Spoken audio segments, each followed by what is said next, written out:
Well, how are you? And this is our new video of this bay, as you can see here. This is Wind Slasher, and it's an easy to make good bay. So here goes. So you need these pieces, but yeah. So first you get 4x4 piece, and then use these.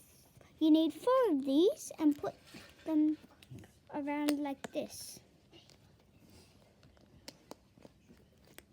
And it looks like this. Now you're going to need one of these pieces and put it in the middle. And then you're going to need one of these weird pieces, like circle and just like there.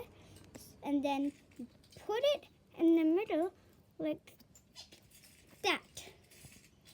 Then you get this piece, like that bottom one.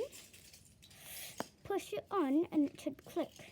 Then get a one of these pieces, a 2x2 dark blue flat piece and put it on the top like this. Now get these 2 last pieces and get this piece like that at the bottom.